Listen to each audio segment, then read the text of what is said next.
ஸ்டேடியமில் நீங்கள் ஒரு 30,000 பீப்புளை ஒன்றா ஒரு ஸ்டேடியமில் பார்க்கலாம். அப்போ தோனி இறங்குறாரு அப்படின்னா அதோடைய வைப் எப்படி இருக்கும்? அது கண்ட்ரோல் மேனேஜ்மெண்ட். அது கண்ட்ரோல் மேனேஜ்மெண்ட்.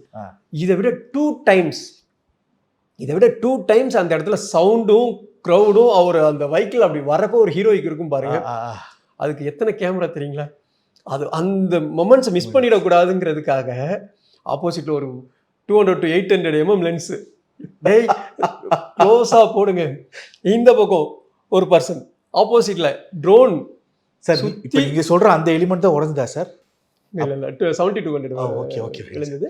ஏற்கனவே பக்கெட் அதே மாதிரி ட்ரோனே ஒரு 2-3 ட்ரோன்ஸ், அதாவது புது ட்ரோன் மேவிக் 4 அப்போ தான் வருது, வந்து வாங்கிட்டு போய் உடைச்சோம், கீழே விழுந்தது. ஸோ இதெல்லாம் வந்து தட் இஸ் டிஃப்ரெண்ட் ஹேப்பன். இது வந்து நான் இங்கே இல்லை, நான் ஃபாரின்லேயே நிறைய கேமராஸ் உடைச்சிருக்கேன் நான் என்னோட அப்ராட் ட்ராவலெல்லாம். அதனால் இது ஒரு மேட்ரு இல்லை. பட் இருந்தாலும் சொல்கிறேன்.